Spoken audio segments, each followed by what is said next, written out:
Hello, future scholars. Are you dreaming of studying in one of the most vibrant and diverse countries in the world?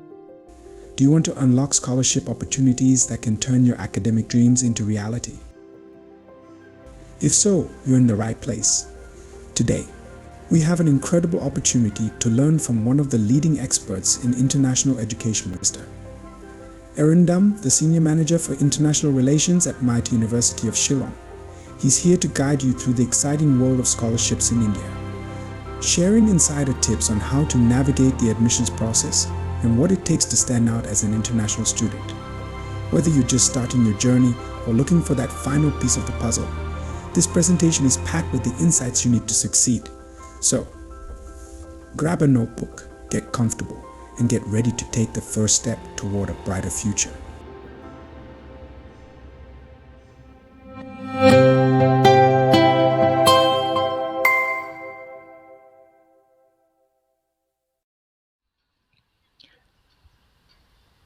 I think you can hear me. Yeah, yeah, sure.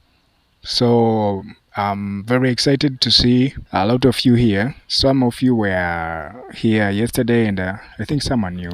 Just a couple more people here. So today we have a very special guest with us, someone who insights and experience will be very invaluable to all of you. It's my absolute honor to welcome Mr. Arindam. So, Mr. Arindam, I think he will introduce himself, but he's a senior manager for international relation in MIT University of Shillong, that is in India. So he has played a very crucial role to help countless students to achieve their dreams in studying abroad, more especially in India. He's going to share his deep understanding of the scholarship landscape in India, and more especially in his university, that is MIT, and the admission process which you will provide, and the tools that you will need to succeed at the best place. So, uh, okay, so without further ado, let me welcome Mr. Arindam. Thank you so much for that introduction, and really humbled by your kind words.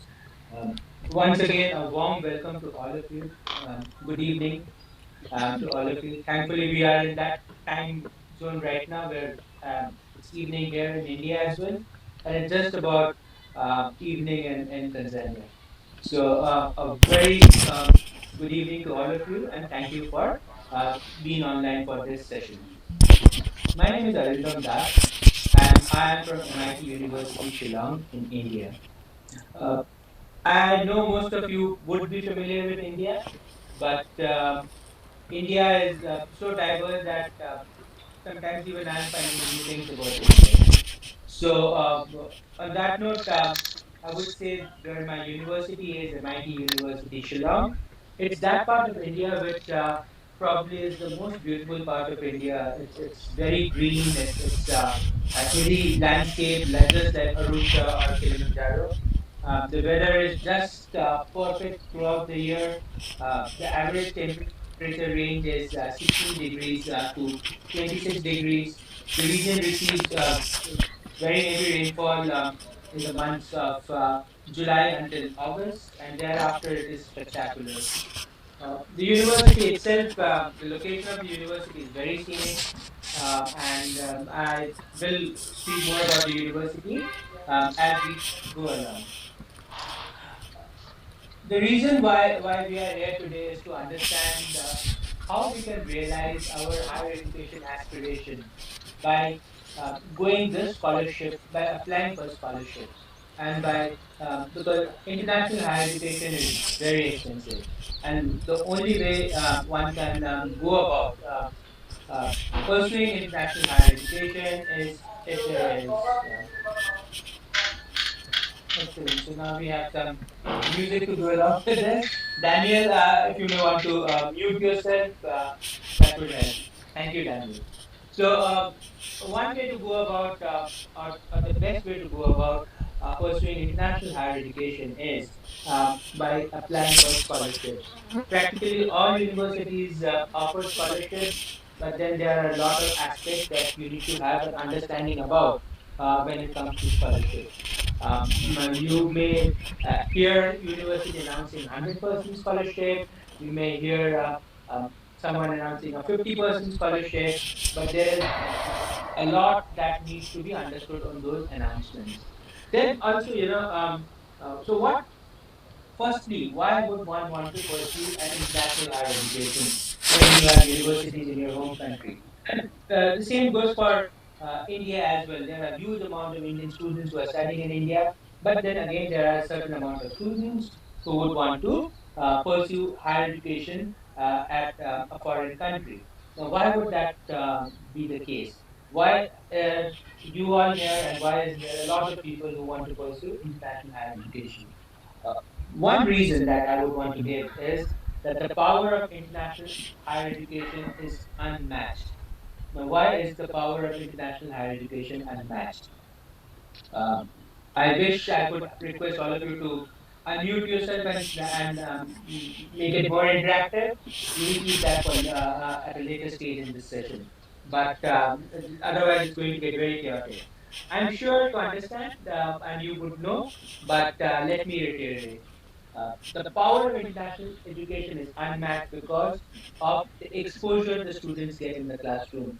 The students get exposure of meeting new people, connecting with new people, making bonds over coffee, over lunch, over dinner, or over an immersion program, or even sharing notes, lesson notes, or discussing a project. The bonds that you make in an international university last for a life.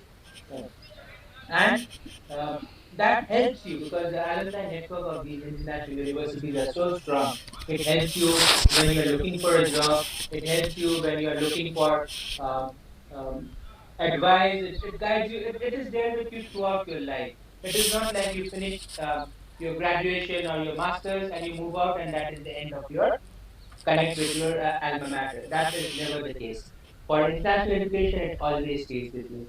It guides you, it supports you, and it works for you throughout.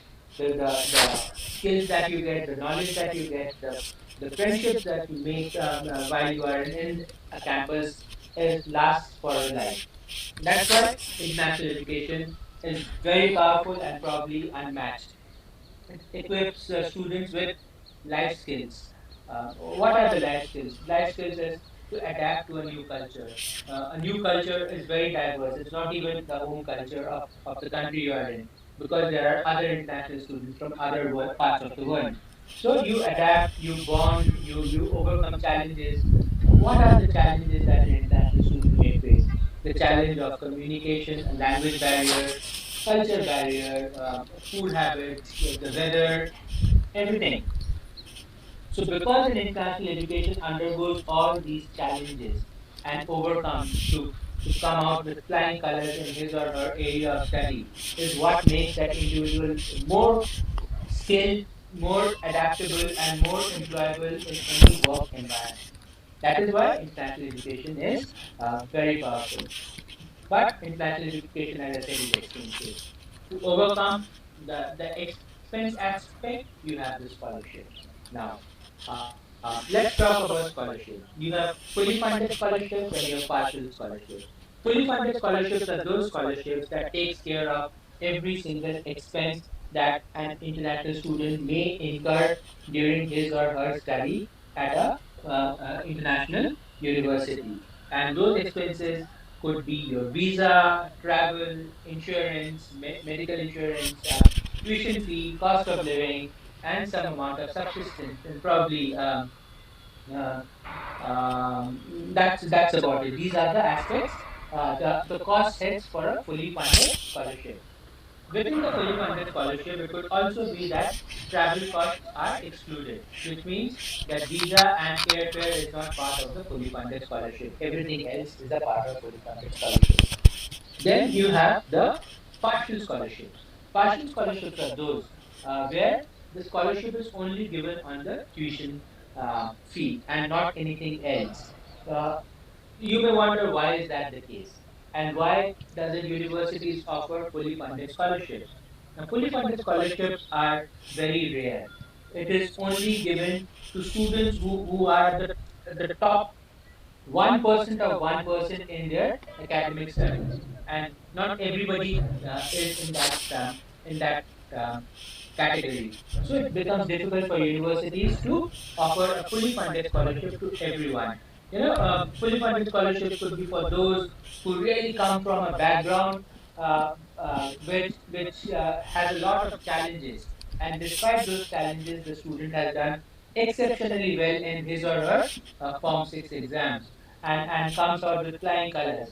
And that is what the universities will consider when they offer a fully funded scholarship. Fully funded scholarships are very limited and are in the numbers of two or three, uh, and mostly and that requires a lot of competition, and there is a lot of competition for those exams, those scholarship exams, and only three people out of maybe 100,000 will get that. So the probability of being eligible for those scholarships. The one of the criteria, the main criteria for eligibility in these scholarships, fully funded scholarship, is excellent academic. Did you have conditions which made you it was easy for you to achieve that kind of a result, or was it a challenge that you had to overcome? It could be any kind of challenge that you had to overcome, and hence it becomes a bit complicated. That's why fully funded scholarships, at the risk of repeating, is very limited. Now let's move to partially funded scholarships. Partially funded scholarships are more or less available to everyone, and despite whatever, irrespective of whatever is your Form 6 grade, as long as you have passed the exam.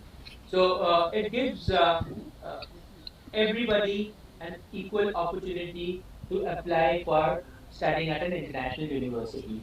That is why partial scholarships are more in numbers and more popular and easily available.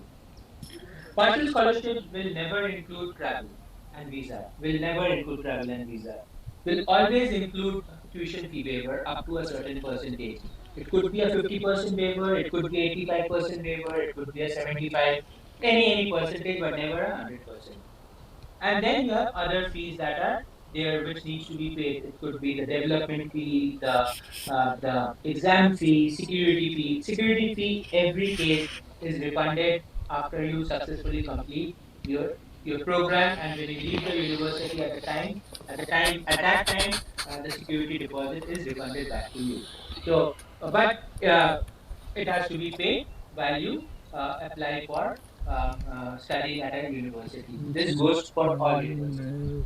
So partial scholarships are all about partial waiver of the tuition fee to a certain percentage. Most universities in India will be happy to offer a partial scholarship, and they do offer a partial scholarship. And that ranges from a 50% to 85% at the maximum. And that's about it. And so what that does is, it gives everybody an access to apply for a higher education qualification, an international higher education qualification. Next is, some universities, and some universities, very few universities, add a few other costs to the partial scholarship, not costs which you don't have to pay as a student. For instance, for my university, where my university, we also offer partially funded scholarship for students.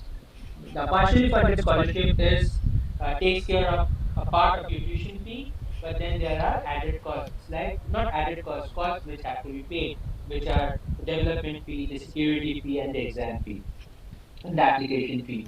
However, we understand that international education, the cost is very expensive. Hence, we have also included accommodation and food to this special fee that we have introduced for students in Tanzania. So it's a partially funded scholarship which includes accommodation and food. Some universities also have this kind of a scholarship. You may want to explore that.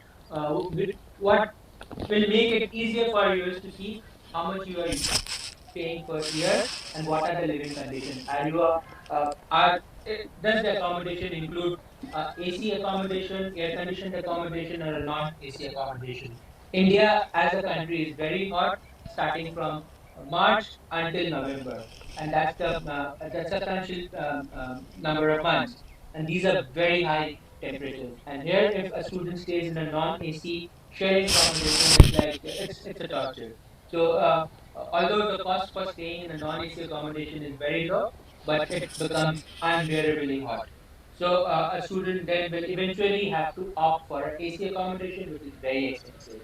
So you may, as a student, you may go for a, partially funded scholarship offering of a university, let's say University A, where you end up paying 1,600 US dollars per year for your entire program, for your per year for the program cost. But then you will not be able to live in a non-AC accommodation because it is unbearably hot. What do you do at that point of time? Then you request the university to change your accommodation. They will be happy to change the accommodation, but there would be costs involved, and then you end up paying much more. A non AC accommodation would be in the range of 1,500 to 2,000 US dollars, and then you end up paying uh, more than what you had thought you would pay, and that brings in more hardship for your family and your sponsors who are already going to pay, who will have to pay this extra amount of money so that you are not at any discomfort while you are studying, right? So these are things that you need to understand. You need to know which part of the country you are going, what are the living conditions like. When I say living condition, it's like the temperatures, then the cost of living. Most of India is very expensive. Unlike if you consider Dar es Salaam as expensive, rest of India would be three times more expensive for students from Tanzania. Most of India, like if you go to south, you go to west, or you go to north part of India, the some of the popular universities are, the cost of living is high. So if you go to a mall, or go for a movie and decide to enjoy a burger with fries, you will end up spending about 25 US dollars for that particular outing. The Northeast, on the other hand, the cost of living is substantially low. So the same kind of activity of going for a movie, having a burger with a friend or friends will cost you about under $8, less than $8, and that includes transport, which is more or less at par with what you would pay at in Nimani City. So $8 is about uh, how much is $8? 24,000 shillings. That's about 24,000 shillings. So that's what you would spend. You may spend more in the Mani City if you go to Mary Brown or you go to KFC. We also have KFC and Pizza Hut and Burger King. But if you go to some place like Papa Roti, you will spend more. So we also have places like Papa Roti in near to our campuses, and the costs are not as high as what you would spend in Papa Roti. Then, so these are some of the aspects that you need to consider while applying for uh, your admissions when you hear about scholarship programs. And the percentage is always something that you need to get into detail. Is it 50%, 85%? What all does it include? What all does it not include? What is excluded? How much more you have to pay after the scholarship? These are some of the key aspects that you need to question before you apply. Next is, uh, now just to move slightly away from the scholarship, is some of the challenges that international students face, whichever part of the world they go and study. The most common challenge is language. If you are not from a English speaking background, or you are not a native speaker, or English is not your first language, and you go to a country where again English is not the first language, multiple languages like India, then you will always have a communication problem. You will have a problem. You will have the challenge of making friends. You will have the challenge of understanding what is going on in the classroom. You will have a challenge of engaging with people in your day-to-day activities, be it in the campus or outside the campus. Be it if you want to take a bajaji and go somewhere, or you want to take a boda boda and go somewhere, you will always have a challenge when it comes to communicating. Not everybody understands English. So what do? You again do some research. Uh, and why am I saying this? The reason I'm saying this is because where my university is in India, everybody speaks English. It's a region where everybody speaks English uh, in their daily lives, in their personal life. There's no other language but English. So the classroom is what you learn in the classroom is taught in English and no other language. It's no national language, no regional language, no foreign language, but only English. Second is outside the classroom when you're interacting with your friends, people in the coffee shop, in the cafes. Everybody speaks English. When you're outside the campus, you want to go to, let's say, watch a movie, or just go to a supermarket, and you want to take a bajaji. We don't have boda bodas, we have bajajis. So you take a bajaji, then you can speak in English, and the person will respond back in English. And even when you will see the person speaking to somebody else also in English. So the language is always English. So there is no barrier, language barriers. Second is, the second concern for, and I would say it's mostly about parents, is safety. Um, Northeast of India, where my university is, we are the safest in the country. We are as safe as you can be in your own home. You can walk the nights. Not that you want to walk the nights because it gets cold, and there's nothing to see in the night unless you have the power of night vision, and you can see everything in the night. So I won't recommend that, but it's the safest place in the country. Third is food. A lot of challenge that as an individual international student face is food. Why is food a challenge? I mean, your friends, they may have preferred to go to China, but now everybody is complaining about the kind of food that they have to eat. It does not have spices. It is all bland, and everybody is frustrated with the food that they eat. Language is also a problem in China. You have to learn Mandarin, otherwise, it's your life becomes very challenging. So in India, thankfully, we share a spice palette with Tanzanians, and we eat spicy food. Uh, our sauces are as hot as your pili pili sauce, and or probably hotter. So when it comes to food, food will not be a challenge when you are in India, especially when you come to my part of the country where I am in. The food is something which is very international because we have a lot of international visitors coming to our city. The World Music Festival starts from our city in Shillong, and then it goes everywhere else. So to cater to an international audience, the kind of food that the city has is a multicultural foodscape where you get all kinds of food. Non-vegetarian food at the most. I'm salivating because I'm missing food now.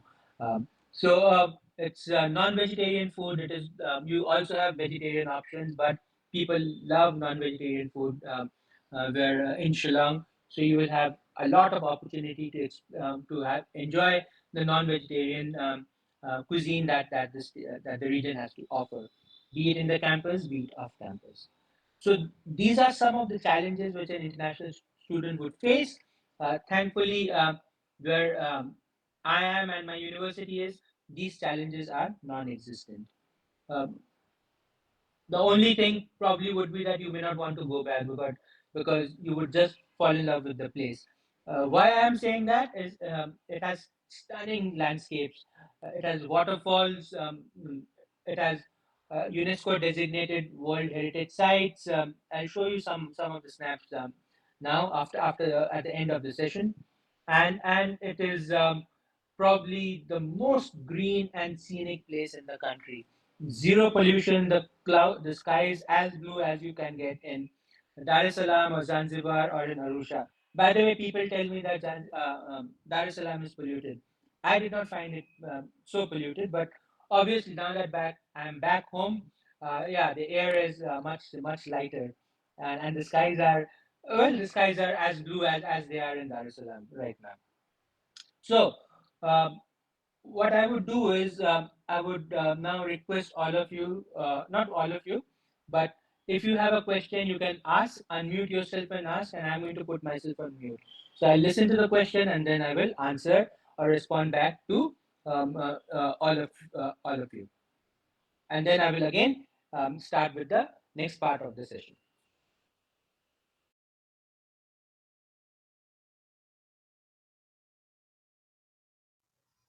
Hello, Arindam.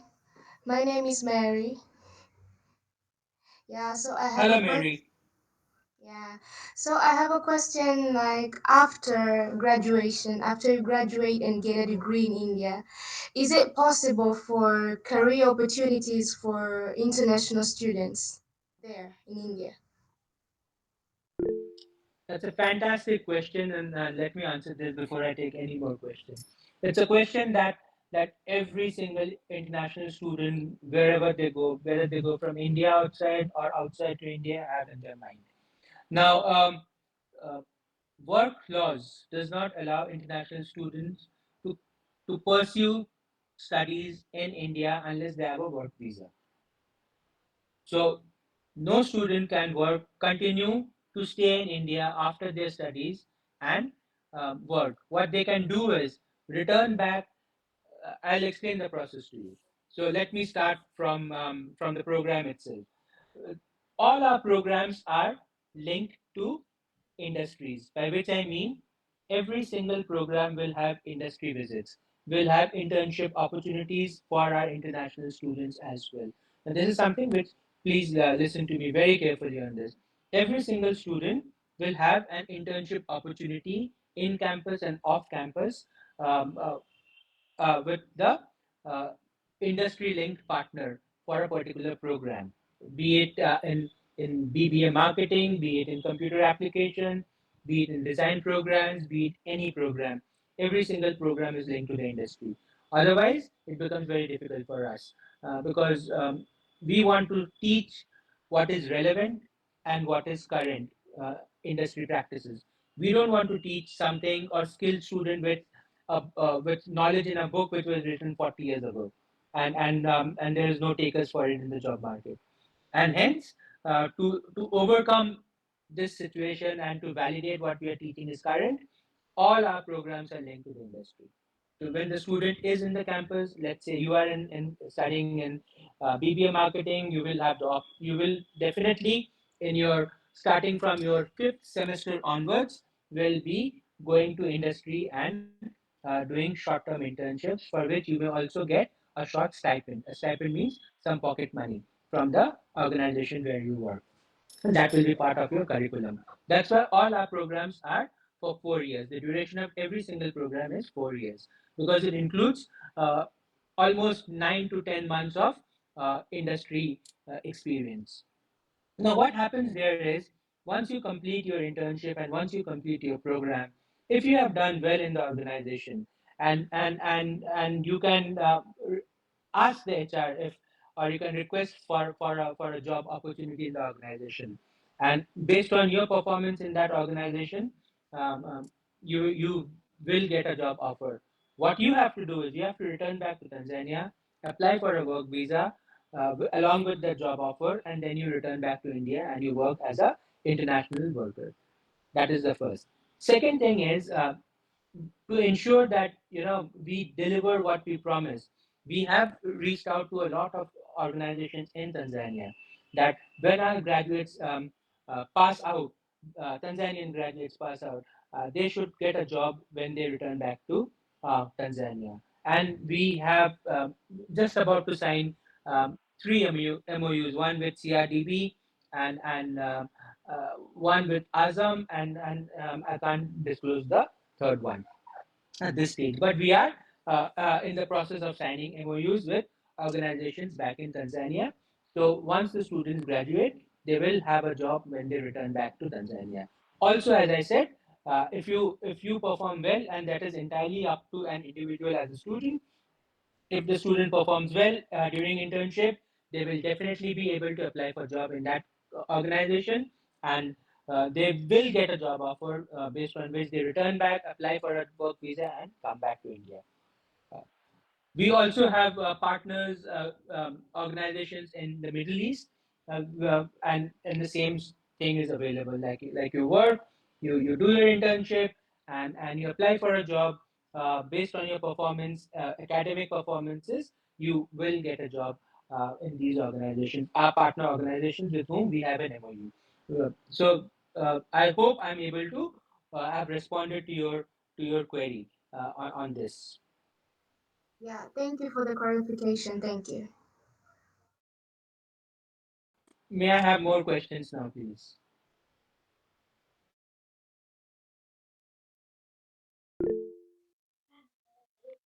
Hello. Okay, Yes, thank you, sir. Daniel, good evening. Yeah. Good evening. Another question that I have is that in other countries, like the Western countries especially, you can be studying while you are doing some kind of job or working, maybe in a restaurant or somewhere else. What about India? Is it that you can also be studying while also having like a part-time job while you're studying? That's again another brilliant question. And my answer to that question is no. While you study, you will not be able to do any part time job unless it is part of your internship program. The reason being, most of our programs are very hectic and they require 100% dedication while you are studying them. They are every program is down into year, and a year is broken down into semesters. So the time that you spend in your semester will not allow you to do anything else. By the time you complete your classes and you return back to your hostel, you will be exhausted and you will have to prepare for your next day. Also, we have breaks where you enjoy and do all that. Adding apart the stress or the weight of a part-time job is will not help with your academics, and that is the reason why part-time jobs are not encouraged in India while you are studying. Just not for international students, but also for national students. It is not encouraged. And to be very honest with you, Daniel, one of the reasons why students want to do part-time job is to get some pocket money to meet their living expenses.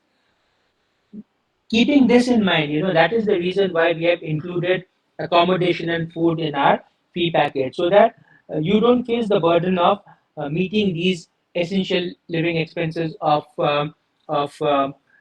paying for your accommodation and for your meals. Also, the other reason why students would need a pocket money is if they want to explore the place where they are. Now, we conduct at free of cost city explorations for our international students. We just had one 2 weeks ago.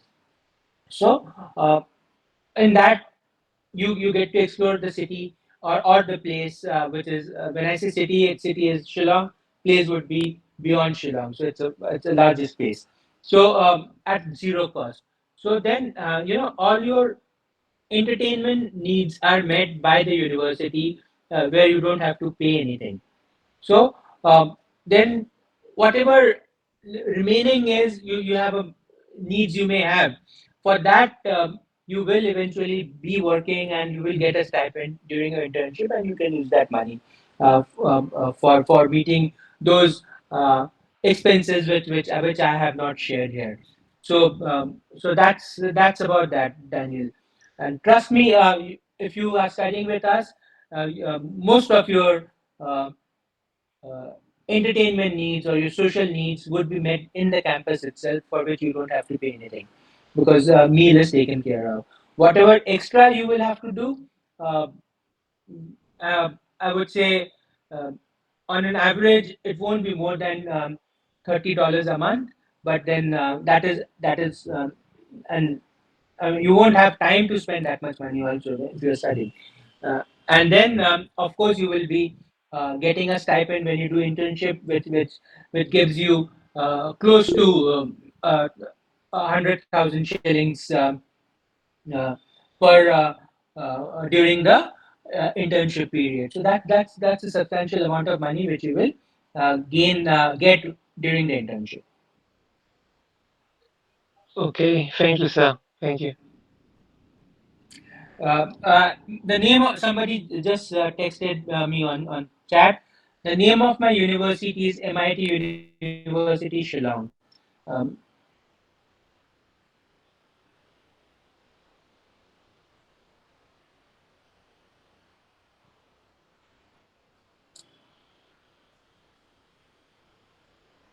so I'll be happy to answer more questions, and both the questions so far have been brilliant, and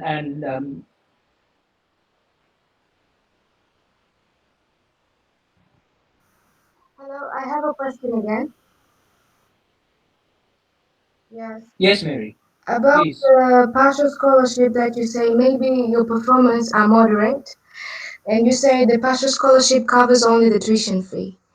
What about the rest of the expenses? What is the annually fee of the other expenses can we calculate when talking about partial scholarship?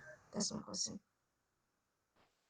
So to give you a sense of the fees that a student would have to pay for our programs, would would re- after scholarship would be close to 2,500 US dollars per year with food and accommodation. 2,500 US dollars.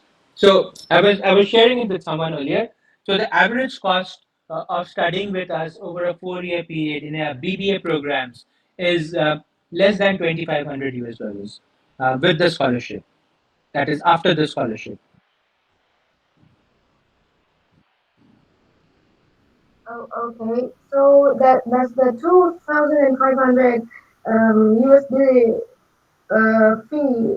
You said about the rooms, like it's very hot in India, so we have to have extra money for a good room. And that does it count in that 2,500 USD, or is that more than that? So I am talking about my university, Mary, and in my university, it will be twin sharing in a air conditioned accommodation at 2,500. That includes tuition, food, everything. You don't have to pay anything extra. The only time a student may have to pay anything extra is if he or she fails an exam, so and has to resit that exam. There's an examination fee. This 2,500 US dollars includes everything.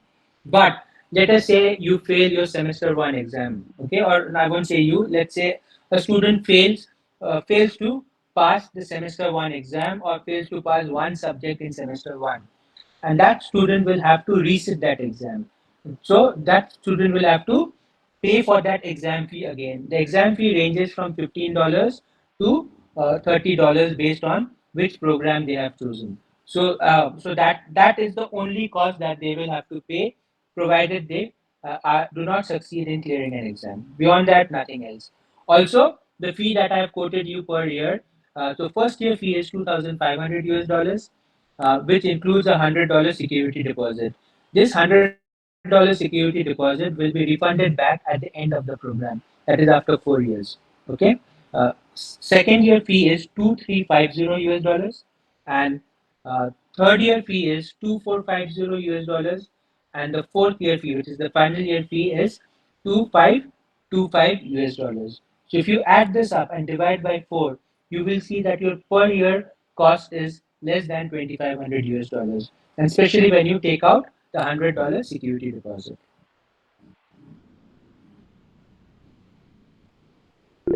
Thank you. Okay, Yes, Daniel, please. another question for you. I once Mhm. heard of, like, there are some scholarships whereby if at the end of the year you have an outstanding performance, then the next year around there will be an increment in the amount of scholarship that you're given. What about in India and in your university? Is there an increment in scholarship if somebody has an outstanding performance? It's a great question, and it's valid in some countries, especially in the US. In India, as it is the if you compare the fees, it is a fraction of a cost in comparison to US or UK or any other part of the world. Uh, on a case-to-case basis, universities does have the power to enhance the scholarship amount. and purely on the basis of the academic performance. You're absolutely right, but it is not the rule. You will have to apply for it, but to apply for it, you have to ensure that you are in that CGPA where you excel everybody in the classroom. So that if you manage to do that, then definitely the university will be happy to extend an enhanced scholarship amount to you, or matter any student. Okay, thank you, sir.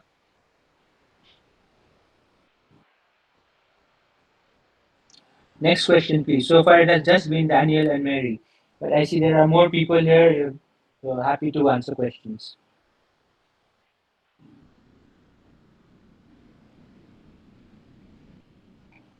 So while we wait for questions to come and or think of questions, let me go ahead with the rest of the session. So now that if I have given clarity on the scholarship, and if given clarity on India as a destination and my university as a destination for higher education studies, let me move on to the admission process. The admission process is very simple. You have to apply online, and you go to our website, and I will put it on the chat box. You go to our website, and you follow the admission procedure, which is very simple and clearly defined, and you proceed with that. There's a $100 registration fee, which is again part of this money. There's nothing extra that is being charged. So the money is broken down into the fee. The first year fee is broken down into three parts. Okay. Part one is the application fee, which is $100. Part After this payment is made at the application stage, you will be given a offer letter by the university, and that will mention your name and the program you want to study, total cost of the program, what everything that I have said so far about the scholarship, accommodation, everything. Then you will have about 3 weeks to make the payment of 1600 US dollars. So once you make that payment of 1600 US dollars, the admission letter will be issued to you. So far you would have paid $100, 1600 US dollars. Total is how much?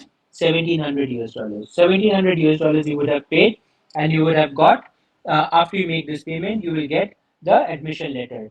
You take the admission letter, get the visa, and take your tickets, and you come to the campus and you start with your studies. I will be there to receive you at the airport, or my colleagues will be there to receive you at the airport. So far, you have paid 1700 US dollars.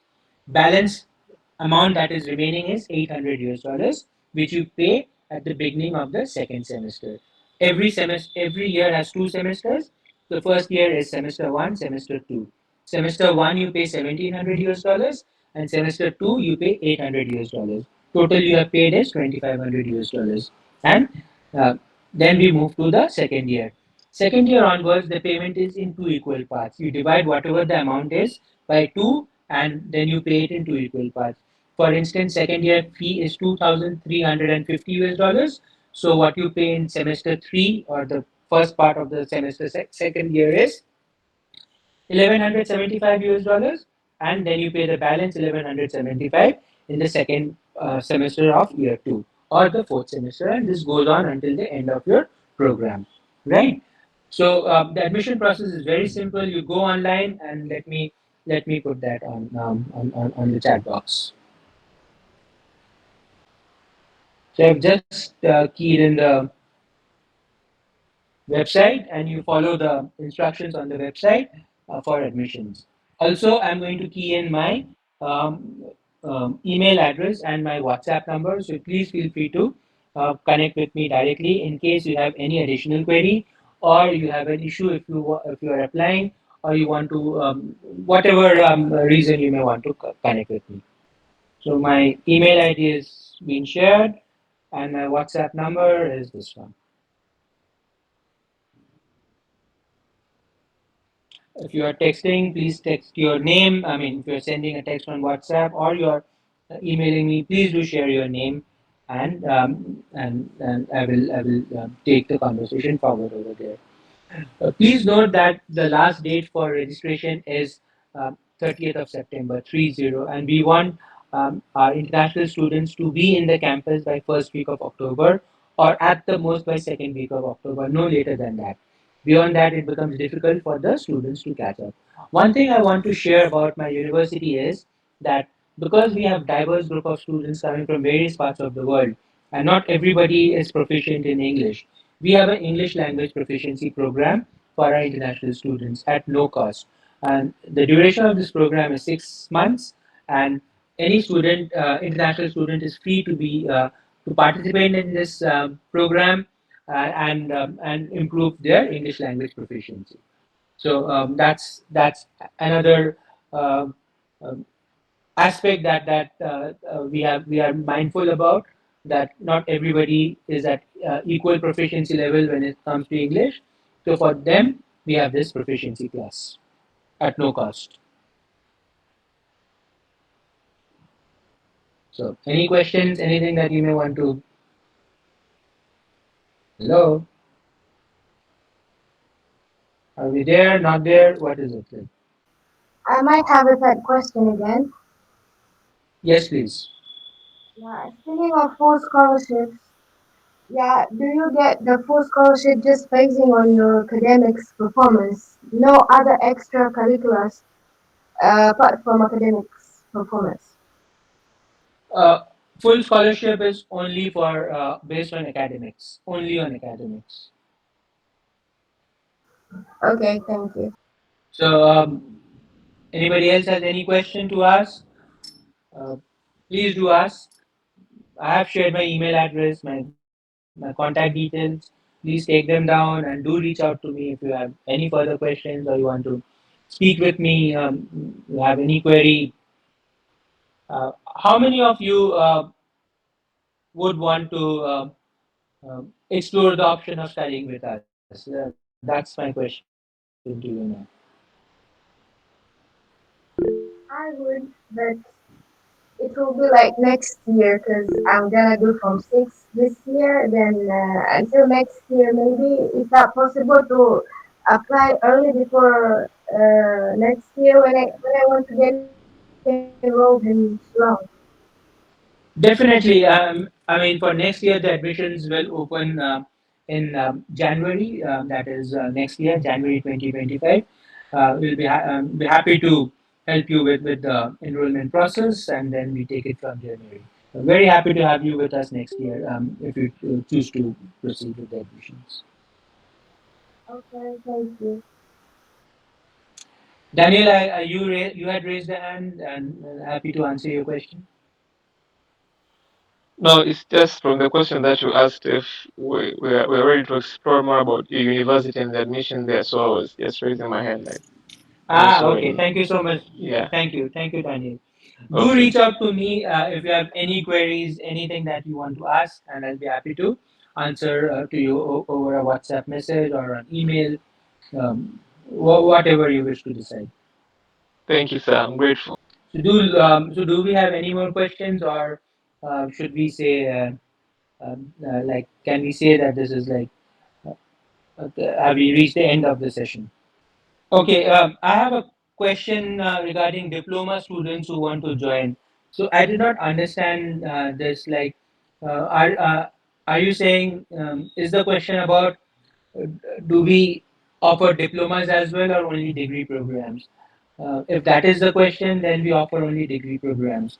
But if your question is students who have got diplomas and who want to join our university, if that is the question, then my answer is yes. We will have to look at the scores, the grades, and how, the duration of the programs of those diplomas, and then we will be happy to enroll them.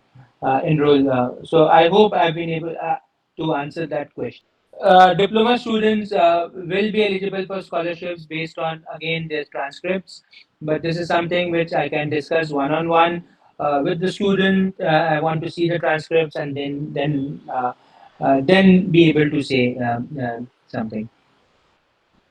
I don't want to say I yes and then say no. So, but I want to. So I want to see the transcripts, give it to my scholarship team, and let them evaluate it, the whole process takes 1 day, and I can revert back within 24 hours. But if your thing is, can they apply? Yes, they can apply. Will they get? I will have to.